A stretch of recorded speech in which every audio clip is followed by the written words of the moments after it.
먼저 개역개정 로마서 12장 14절부터 21절 말씀 읽겠습니다.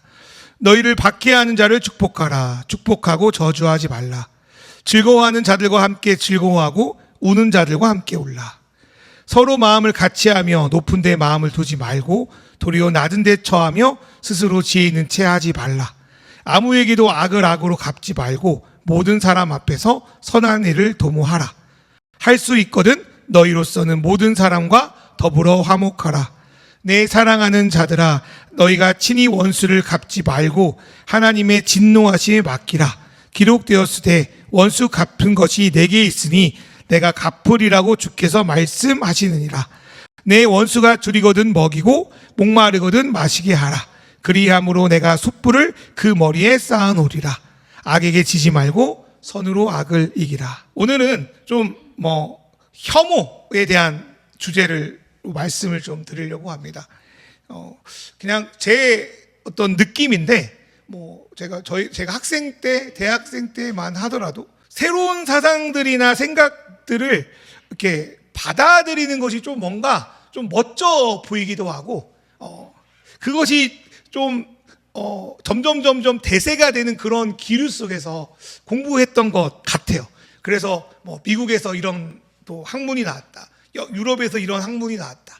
또 서로 더 이해해라, 포용해라, 이런 것들을 계속적으로 배웠고, 그 배운 것이 점점 어쩌면은 이제 보수적인 관점을 갖고 있는 사람들은 그런 생각들이 좀 위협이 될 정도로 그런 생각들이 계속 들어오는 과정이 있었는데, 요즘을 보니까 복잡한 문제나 그 상황들을 매우 단순화시켜 가지고 하나의 어떤 주제, 아젠다를 딱 만들어 놓고는 이거를 네가 찬성하면 우리 편, 이거를 동의 안 하면 적, 이런 식으로 아주 이분법적으로 우리가 세상을 보고 사람을 보는 그런 세상이 온 것 같아서 때로는 좀 두려운 마음이 있습니다. 여러분 어떤지 모르겠어요. 정치도 그렇고 보는 그렇고 아주 이렇게 중간이 없는 것 같아요. 그냥 S 아니면 노고, 하나에 틀어지면 다 틀어지고 좀 그런 것 같다는 생각이 들어요.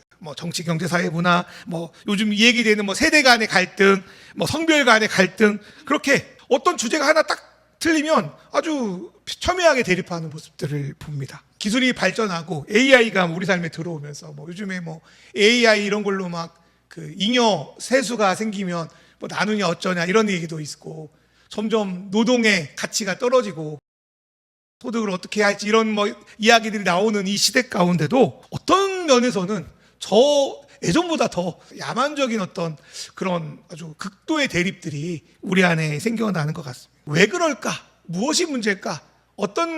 저 사람은 어떤 사람일까에 대한 어떤 사유가 점점 없어지는 것 같고, 네 편, 내 편 하면서 서로를 잘 모른 채 혐오하는 시대가 오늘의 시대라는 생각이 들었습니다. 문제는 이러한 혐오의 문제가 다른 데 또 있지만 종교 안에도 들어와 있는 것 같아요. 특별히 개신교 안에도 이 혐오의 문제가 들어와 있습니다. 그렇지 않은 성도들도 있겠지만 사회에서 비추는 교회의 모습은 때로는 자기중심적이다, 독선적이다, 지만 안다, 자기가 믿는 하나님만 진짜래, 이렇게 비춰질 때가 있습니다. 왜 그런 문제가 생기는가에 대해서는 아주 여러 가지 이야기를 할 수 있겠지만 크게 두 가지 문제 때문에 일어나는 것 같습니다. 첫 번째로는 기독교만이 유일하고 보편적인 진리라고 우리가 믿으니까 이런 일들이 일어납니다. 이걸 배타성이라고 이야기하는데요. 배타성이라는 거는 기독교뿐 아니라 모든 종교가 배타성이 있긴 합니다. 문제는 내가 이거를 진짜라고 믿긴 믿는데 이것이 왜 진리인지, 내가 이걸 왜 따르는지를 잘 설명하거나 표현할 수 있는 방법을 몰라서 그렇습니다. 예를 들어서 옆에 누군가가, 여러분 비그리스도인 친구가 좀 이런 부분을 물어보면 많이 이렇게 대답합니다. 성경에 나와 있어서, 혹은 내가 어떤 걸 느껴서, 이런 것만 이야기할 수 있는 거죠. 그러니까 설명을 나름 할 수 있으면 서로 어떤 대화라도 하겠는데 대화를 하지 못하니까 수용하기가 좀 어려운 부분이 있습니다. 두 번째로 우리는 우리와 다른 어떤 믿음의 체계를 가진 사람을 어떻게 대할지 모르겠어요. 예를 들어서 제가 20대의 조카들과 어떤 이야기를 할 때 참 대화하기가 어렵잖아요. 세대가 다르고 생각이 다르니까 마찬가지로 믿음이 다른 사람들과 대화를 어떻게 할지를 저희가 모릅니다. 대화라는 것은 기본적으로 상대를 존중하고 이해하는 데서 시작되는데, 마치 외국 사람 보듯이 너는 왜 안 믿어? 너는 왜 그래? 뭐 이렇게 이제 이야기를 하고 들어가면 대화가 될 수 없는 거죠. 그래서 비난, 혐오, 갈등이 거기서 이루어지는 것 같습니다. 그리고 더 나아가서 이런 그 어떤 서로를 이해하지 못하는 부분은 기독교 빼고 다 필요 없어 막 같은 그런 폭력이나 나는 기독교이니까 뭐든지 다 할 수 있어 이런 무례함으로도 번지기도 합니다. 더 나아가서도 잘 알지도 못하면서 내가 믿고 있는 것들 말고는 다른 것은 별로 보잘것없다는 어떤 무용론에 사람들이 빠져 있기도 합니다. 그러나 우리가 좀 문화에 대한 이해가 조금이라도 있다면 종교, 철학 이런 것들은 결국 신과 진리를 생각하고 찾아가는 여러 가지 방식이었음을 알 수 있습니다. 그 무시할 게 아니라 인생과 삶에 대한 질문이 겹겹이 쌓이고 그것들을 시도하고 생각하고 고민한 것들이 합쳐져서 우리 인류가 가지고 있는 종교, 철학 이렇게 할 수 있을 것 같습니다. 이런 분들 중에 훌륭한 분들이 되게 많죠. 우리 배우잖아요. 그들이 만들어 놓은 문화도 있고 철학이 인류에 얼마나 도움이 되는 지혜가 있는지는 인정해야 됩니다. 그런데 어떤 분들은 인정을 하지 않더라고요.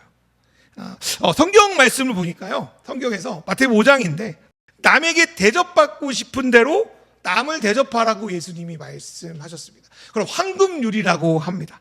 남에게 대접받고 싶은 대로 남에게 대접해라. 또 마태복음 5장에서는 되게 부담스러운 말씀이 있는데 원수를 사랑하고 박해받는 자를 위해서 기도해라 라고 말씀하십니다. 또 오늘 로마서 말씀 읽어보니까 악에게 지지 말고 악을 어떻게 이기라고 하냐면 선을 가지고 악을 이기라 말씀합니다. 이 말씀만 생각해 봐도 우리와 다른 생각이나 신앙을 가졌다고 하더라도 어떤 무시하거나 원수 보듯이 혐오하면 안 된다는 것을 알 수 있습니다. 혹 누군가가 나에게 어떤 무례한 잘못을 했더라도 이거를 어떻게 공정하고 선하게 반응할지를 고민하는 자들이 원래는 그리스도인이었습니다. 그런데 이 혐오의 문제가 사람들 안에서 또 교회를 다닌다는 사람들 안에서 왜 이렇게 많이 나타나는가? 그거는 그 마음의 기변에 성경을 해석하는 데 오해가 있다는 생각이 들어서 특별히 구약 성경입니다. 최근에 그 같은 종교적 뿌리에서 탄생한 두 나라, 유대인 국가와 개신교를 대표한다는 국가가 아주 두 종교에 또 영향을 받은 이슬람을 믿는 국가를 공격하는 일이 일어났습니다. 여러분, 이슬람도 기독교 안에 나온 거 아시죠? 그러니까 보세요. 유대교에서 예수님이 이제 기독교로 나오셨잖아요. 종교적으로 말하면. 근데 이제 그리고 이제 그 로마가 전 지중해를 통일하고 국교로 삼으면서 온 지중해가 다 기독교였잖아요. 그때 이제 마호메트가 와가지고 유대교와 기독교를 참조하면서 이제 이슬람교를 만듭니다. 이슬람교의 예수님은 선지자예요. 선지자인데 마호메트 입장에서는 실패하고 죽었어. 예수님은. 그래서 자기가 왔어. 그래서 유대교와 기독교의 것들을 가지고 또 이슬람이 만들어졌어. 그래서 그 철학적으로 뭐라고 말하면 유대교, 기독교, 이슬람교는 아브라함 종교다 이렇게 이야기하기도 합니다. 어쨌든 다 어떤 면에서는 성경에 나오는 하나님을 믿는다고 하는 이 세 종교가 전쟁을 일으켰습니다. 그게 좀 아이러니한 일이긴 한데 전쟁은 기본적으로 상대를 싫어해서 생깁니다. 혐오해서 생깁니다. 이 전쟁에 대해서 여러 가지 내용이 있겠지만 개인적으로 좀 마음이 좀 아팠던 거는 미국의 기독교인들이 막 이 전쟁을 하나님이 축복하는 전쟁, 성전, 십자군 전쟁처럼 성전이라고 하면서 막 축복하는 모습들을 좀 봤습니다. 차라리 자국의 이익이나 안보를 위해서 했다고 하면 이해라도 하겠는데 자기들의 욕심으로 지금 원유가 올라가지고 온 세계를 힘들게 하면서 자기들의 전쟁이 아주 거룩한 성전이 그냥 포장하는 것은 너무나도 마음이 아프고 화가 나죠. 그런데 그들이 성전이라고 주장하는 근거는 구약 성경에 나오는 여러 번의 전쟁 때문입니다. 그런데 이게 쉽게 말해서 말이 안 되는 게 좀 웃긴 소리로 이야기하면 구약에서는 하나님의 말씀을 계시를 받아서 전쟁하거든요. 근데 제가 볼 때는 그들이 뭐 전쟁하러 음성 들은 것 같지는 않아요.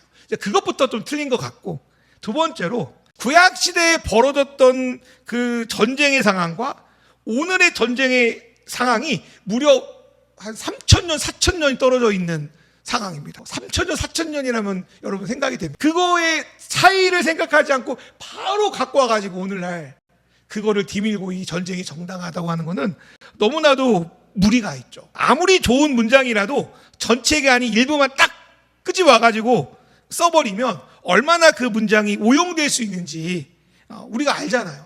이상하게 변질되고. 하물며 성경은 어떻겠습니까? 여기서 구약에서 일어난 하나님의 전쟁, 심판에 대한 말씀을 간단하게 이야기해드리면, 먼저 하나님은 그 범죄한 민족이나 나라를 심판하실 때 그 나라보다 조금 더 악한, 좀 더 괜찮은 민족을 도구로 통해서 심판하시는 장면들이 몇 군데 나옵니다. 하나님께서 마지막 날에 이루어져야 될 심판을 그때 잠시 현재적 심판으로 나타나는 거죠.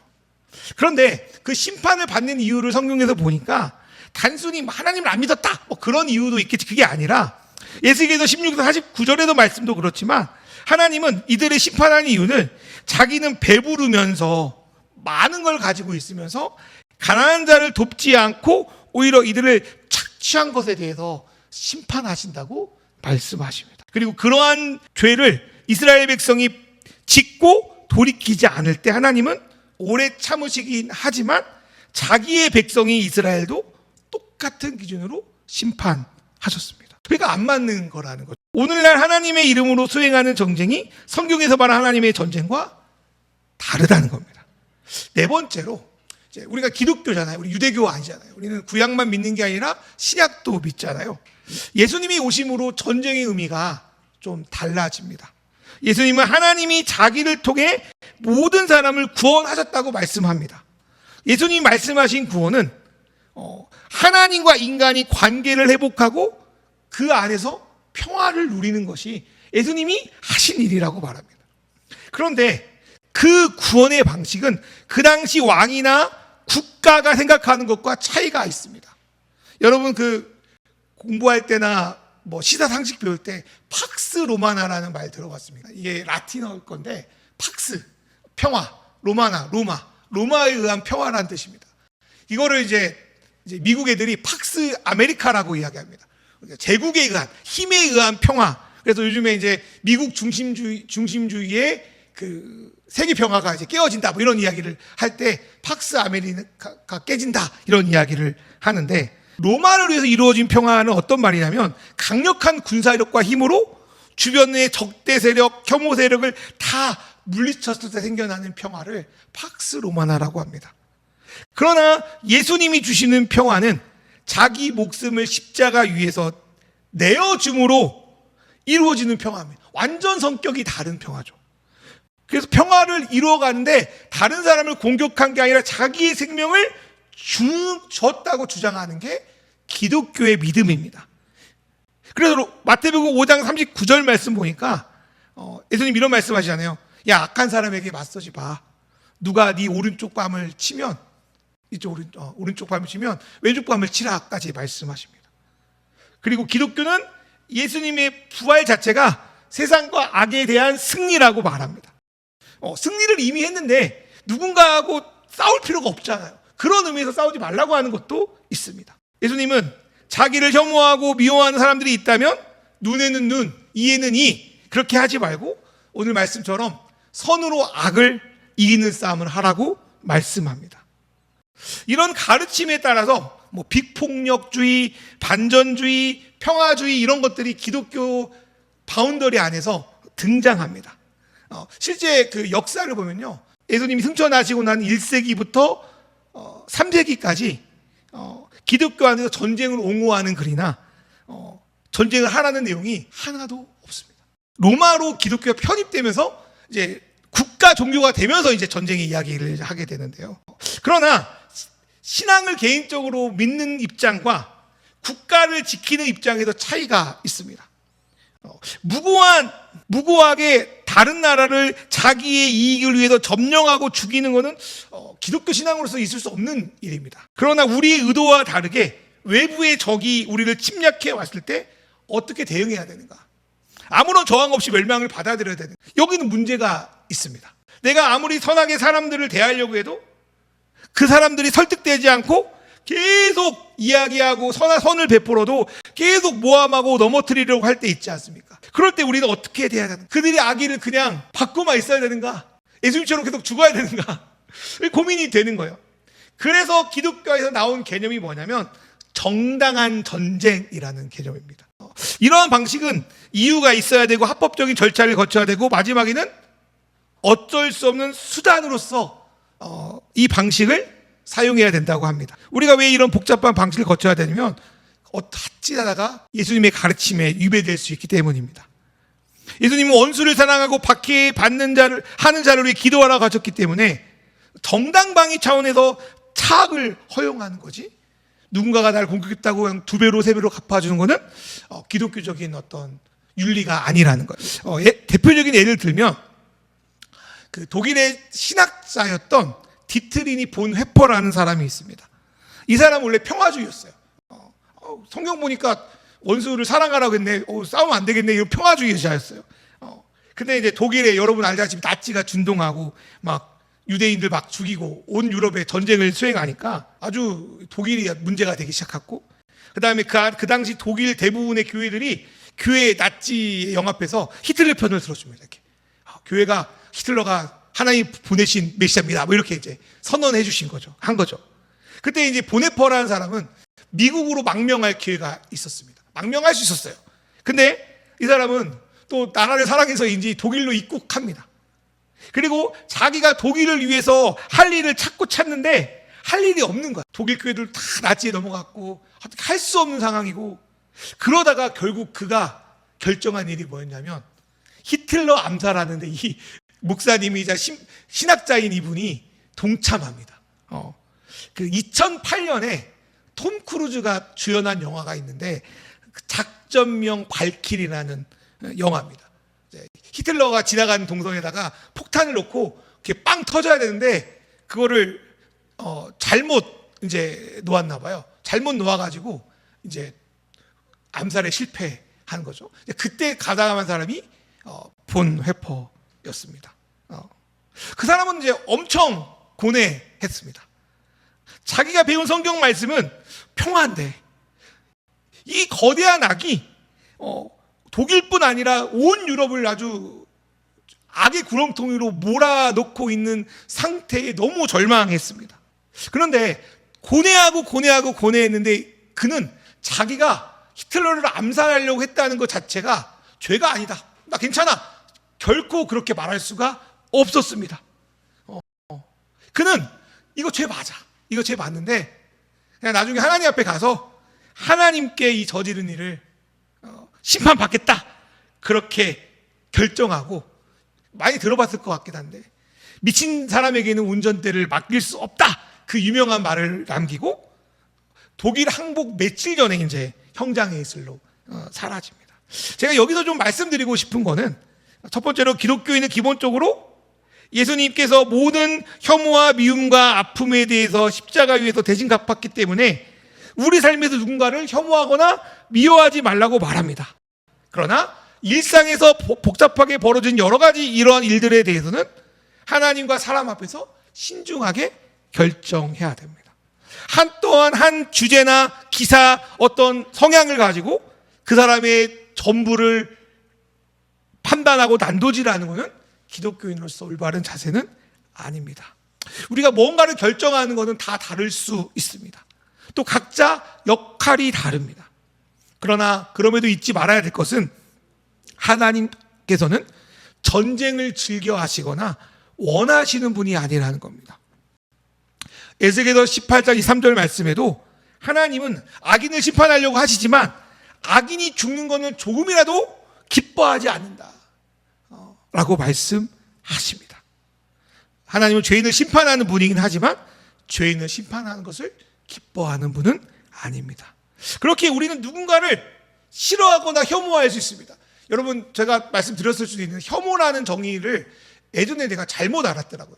혐오는 누군가를 미워해서 막 나 너 싫어해 이렇게 표현하는 게 혐오인 줄 알았는데, 혐오는 그냥 나와 다른 거에 대해서 어색하거나 좀 불편하게 느끼는 상태를 혐오라고 이야기하더라고요.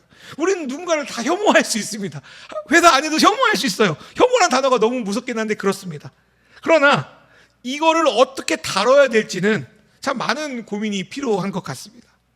하나님이 죄인을 끝까지 국률의 눈으로 보시는 것처럼 우리도 각자 가진 역량과 한계 안에서 기도하고 고민해야 될 문제일 것 같습니다. 이것이 마음에 안 들어, 너는 내 편 아니야, 뭐 이렇게 한다든지, 어떤 사상이나 생각을 긍정한다고 다른 것들에 대해서 고려하지 않고 그 사람을 내 편으로 여기는 것 자체, 그거는 기독교인을 떠나서 좋은 자세는 아닐 겁니다. 그러면 이거를 우리가 기독교적 입장에서 어떻게 우리가 바라봐야 될까, 어떻게 살아야 될까? 첫 번째로 기독교는 기본적으로 배타적인 것을 우리가 받아들여야 합니다. 우리나라는 다른 나라들과 다른 나라에서 찾아볼 수 없는 독특한 특징이 하나 있는데, 종교가 다르다고 해서 크게 분쟁이 있거나 싸움이 없습니다. 그래도 우리나라처럼 서로 다른 종교가 평화롭게 생존하는 국가가 제가 알기로는 거의 없는 걸로 알고 있습니다. 여러분도 그렇잖아요. 다른 종교를 가진 친구들도 있고 종교가 없는 동료들이 있잖아요. 물론 우리 입장에서 그들도 예수님을 알고 우리가 믿는 진리 안으로 들어오면 좋겠지만 우리는 뭐 강제할 수 없죠. 그리고 이러한 부분을 그들도 마찬가지죠. 기회가 될 때 우리가 믿는 신앙에 대해서 소개할 수 있는 건 너무 감사하지만 억지로 할 수는 없습니다. 각자 믿는 어떤 마음의 중심이 진리가 다르기 때문에 그렇습니다. 진리가 다르다는 것은 타협하거나 변경하기 어렵다는 말과도 같습니다. 그래서 기독교만 배타적이라는 것을 제가 볼 때는 틀린 말 같습니다. 우리 모든 각자 가진 진리에 있어서는 기본적으로 배타적이에요. 예를 들어서 우리가 많이 이야기하는 사랑은 배타적입니다. 우리가 길에 가다가 넘어진 분을 우리가 잠깐 도와줄 수 있어요. 버스 타고 가다가 노인은 어르신에게 자리를 양보할 수 있어요. 그렇다고 해서 그분을 가족이나 뭐 옆에 있는 배우자만큼 사랑할 수는 없어요. 누군가의 어떤 신앙이나 생각에 대해서 존중할 수 있어요. 뭐 사회적 무리나 뭐 그 사람을 망가뜨리거나 뭐 그러지 않으면 그렇죠. 그런데 그 사람을 내가 존중한다고 해서 뭐 무작정 그 사람이 갖고 있는 생각이나 신앙을 뭐 갑자기 무지성적으로 믿거나 따를 수가 없습니다. 예를 들어서 우리 군대에 가서 그런 애들 많이 있었는데 이번 주는 저기 기독교에서 초코파이 준다고 가고, 알고 봤더니 들어보니까 불교 갔더니 피자 줬더라고, 불교 따라가고, 그 다음 주에는 천주교에서 야 햄버거 나오는데 햄버거 따라가고, 야 저녁 행사 있는데 어떤 교회에서 이쁜 분들이 많이 오신다 막 그러면 또 가고 막 그래요. 어제는 불교, 오늘은 기독교, 내일은 천주교. 이 사람 안에 신앙이 있다고 볼 수 있을까요? 신앙이 없죠. 신앙이 없어요. 왜냐하면 기본적으로 신앙은 배타적이에요. 누군가를 내가 좀 받아들여주고 내가 어떤 사상을 내가 배운다고 해서 그것이 우리의 신앙과 진리를 바꾸는 것은 아니더라고요. 우리는 기본적으로 배타적이니까요. 누군가를 뭐 집들이 한다고 집에 초대했을 때 뭐 그 사람을 초대한다고 해서 그 사람이 내 가족이 되는 건 아니잖아요. 내가 이제까지 알았던 무언가가 조금 바뀐다고 해서 뿌리채 흔들리는 것까지는 아닌 것 같습니다. 뿌리채 흔들리는 일은 너무나도 대단한 일이에요. 그래서 교회를 다니지 않다가 교회를 나온다는 것 자체는 그 사람의 입장에서 그 마음의 중심을 바꾸는 거예요. 되게 어려운 일인 거죠. 물론 그러한 일들을 통해서 우리의 생각을 보다 넓고 깊게 누릴 수 있는 기회가 될 수 있습니다. 그런데 정말 예수님이 주신 복음이 진리라면 어떤 것들을 받아들이고 사유한다고 그것이 막 흔들리고 뿌리 뽑힌다면 우리가 가지고 있는 진리는 진리가 아닐 수 있습니다. 무서워할 필요가 없다는 거죠. 뿌리가 깊으면 바람이 불고 비가 불어도 넘어지지 않습니다. 오히려 주변 식물들과 새들의 처소가 됩니다. 점점 자라서 성경의 말씀처럼 겨자씨 비유가 마태복음 14장 32절에 적혀 있는데, 이는 모든 씨보다 작은 씨 되게 진리의 씨인데 자란 후에는 풀보다 커서 나무가 되어서 공중의 새가 깃든다. 진리 안에 성장하면 그렇게 되는 거죠. 그래서 주님의 진리 안에서 우리가 자라서 넉넉함을 보여주는, 혐오하거나 밀어내는 게 아니라 그것들이 공중의 새가 들어오고 식물들이 들어오고 동물들이 들어와도 그 넉넉한 품 안에서 자유롭게 되는 그런 저와 여러분 됐으면 좋겠습니다. 두 번째로 기독교인의 자세는 풍성한 자로서 여유 있는 자세를 보여야 합니다. 원수를 사랑한다. 이게 어떤 말일까요? 마음에 여유가 있지 않으면 원수를 사랑할 수 없어요. 여러분, 그 친구가 10,000원 빌려줬는데 안 갚았어요. 어떻게 할 수 있습니까? 무조건 받아내야 됩니까? 10,000원 정도는 그럴 수 있지 않아요? 10만 원은 좀 어떻습니까? 받아야 돼요? 10만 원은 받아줘야죠. 근데 오늘 내가 로또가 돼서 한 10억 벌었어요. 요즘 주식이 날려가지고 너무 그렇게 뜨는데, 내가 오늘 로또에 당첨돼서 20억을 벌었어. 그럼 10만 원 어떻게 할 것 같아요? 물론 받아내는 사람도 있지만 마음이 여유로우면 야 됐다, 야 필요 없다, 그럴 수 있지 않아요? 원수를 사랑하는 사람은 그런 것 같아요. 내 마음이 작으면, 마음의 여유가 없으면 원수를 사랑하긴커녕 가족도 못 사랑해요. 내 마음이 여유가 있을 때 원수도 사랑할 수 있습니다. 물도 그렇잖아요. 작은 물에 오염물질이 들어오면 그 물은 더러워지지만 엄청나게 큰 물에 오염물질이 들어오면 자정 능력이 있습니다. 예수님이 원수를 사랑하고 박해받는 자를 위해 기도하라는 것은 우리가 할 수 없는 일을 하라고 막 푸시하는 것이 아니라 그 마음이 은혜와 사랑으로 풍성한 상태에서 그것들이 너의 삶에 장애가 없게 하라는 의도로 말씀하신 거예요. 여기서 사랑은 뭐 진한 연인의 사랑이나 가족 간의 헌신을 말하는 게 아니라 원수 사랑은 관용을 베푸는 거라고 할 수 있습니다. 예수를 믿는다는 것은 풍성해지는 거예요. 예수를 믿는다는 건 여유로워지는 거예요. 여유로움을 가질 때 우리는 원수에게 관용을 베풀 수 있습니다. 풍성한 삶을 예수님께 받았다고 우리는 믿잖아. 근데 찌찌하게 굴지 맙시다.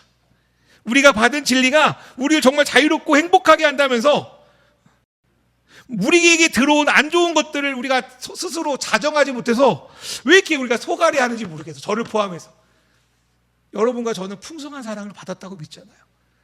여러분의 마음에 예수의 사랑이 들어와, 예수의 물이 들어와 우리의 마음을 풍성하게 자정시키는 그런 은혜가, 그런 진리가 저와 여러분께 있기를 소망합니다. 세 번째로 진리를 가진 사람은 겸손할 수 있습니다. 겸손해요. 아는 것이 많을수록 고개를 숙인다고 하잖아요. 또 옛날 이야기 할 수 있는데, 그 뉴턴 알죠? 뉴턴 아이작 뉴턴이라고 하죠. 우리 학교 다닐 때 사과나무 떨어지는 거 보면서 만유인력을 발견한 사람이고, 아인슈타인이 나오기 전까지는 이제 최고의 과학자로 불렸던 이제 뉴턴인데, 이 사람이 거의 죽기 전에 이런 말을 남겼다고 합니다. 세상이 나를 어떻게 바라볼지는 모르겠는데 내 인생은, 내 업적은 마치 바닷가에서 조약돌이나 예쁜 조개 껍데기를 찾아내며 즐거워하는 어린아이 같았습니다. 그리고 내 앞에는 여전히 발견되지 않은 거대한 진리의 바다가 펼쳐져 있습니다. 너무 겸손한 말이죠. 그렇게 위대한 발견하고는 내가 발견한 거는 그냥 바닷가에 그냥 조개 몇 개 주는 것뿐이야. 내가 모르는 미지의 영역들이 바닷가처럼 너무나도 많이 남아있습니다. 실제 그랬죠.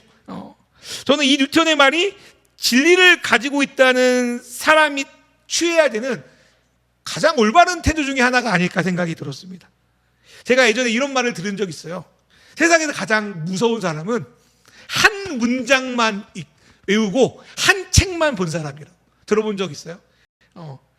그래서 우리도 성경 한 책이잖아요. 한 책만 본 사람이 되게 무서워요. 왜냐면 다른 걸 모르기 때문에. 물론 성경은 이제 66권이 이제 한 책으로 통합된 책이긴 한데,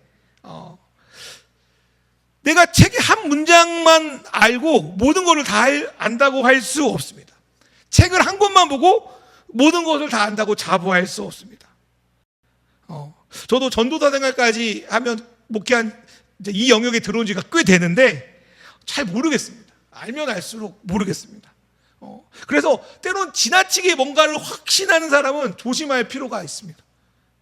사람은 조금 알면요, 그거 알았다고 막 아주 확신에 차 있습니다. 근데 많이 알면 알수록 내가 잘 몰랐구나라고 고개를 숙이게 됩니다. 왜냐하면 내가 받은 진리를 내가 다 담을 수 없다는 것을 알기 때문입니다. 그래서 진리를 안다고 하는 사람은 겸손하게 끊임없이 배우고 생각합니다. 이전에 세웠던 생각의 구조를 깨부수고 또 다른 것으로 세워갑니다. 내가 하나님을 안다고 하는 한 가지 진리를 가지고 다른 사람을 막 그런 게 아니라 그분을 모든 측면에서 겸손하게 알아갑니다. 그리고 그러한 사람이 진정 주님의 넉넉함을 드러내는 진리의 사람이라고 저는 믿습니다. 말씀 마무리하려고 하는데요, 마무리 제목이 경계 안에서 주님의 사랑을 붙들다입니다.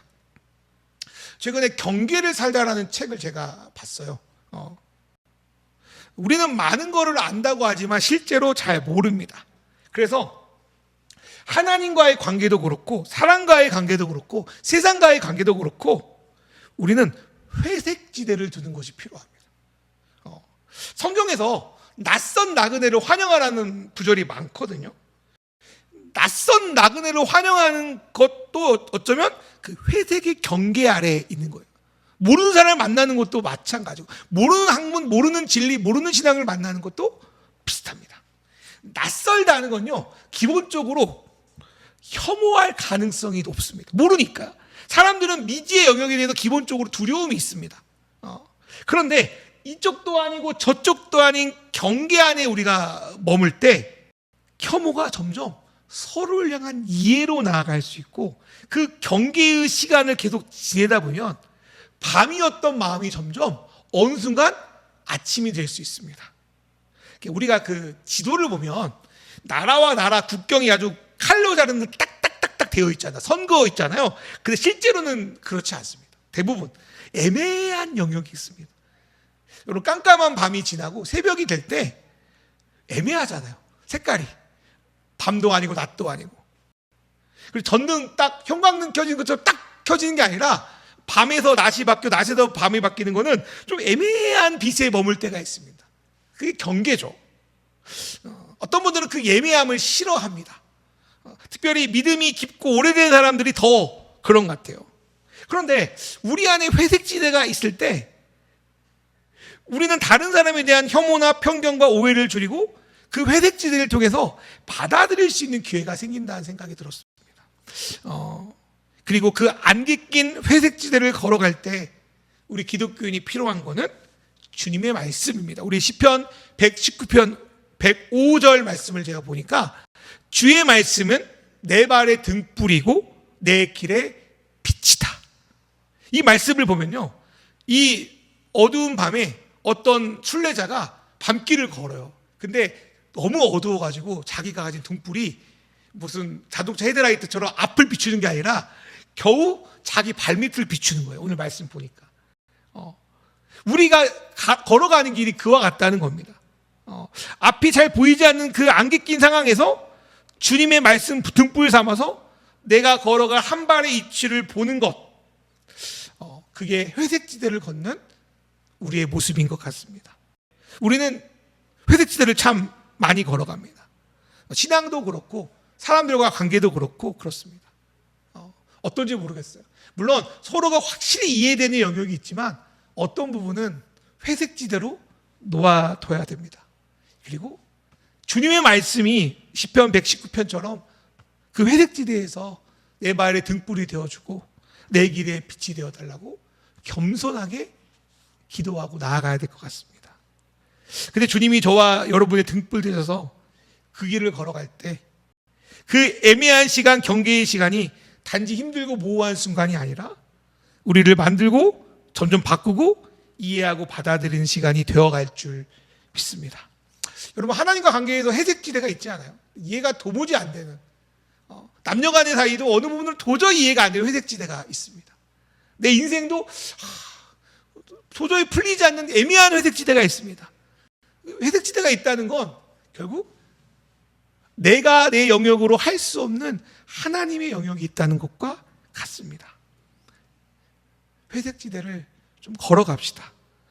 어떤 판단이나 혐오를 낮추고 잠잠히 회색지대 안에서 사람을 알아가고 소통하고 그 안에서 사랑을 누렸으면 좋겠습니다.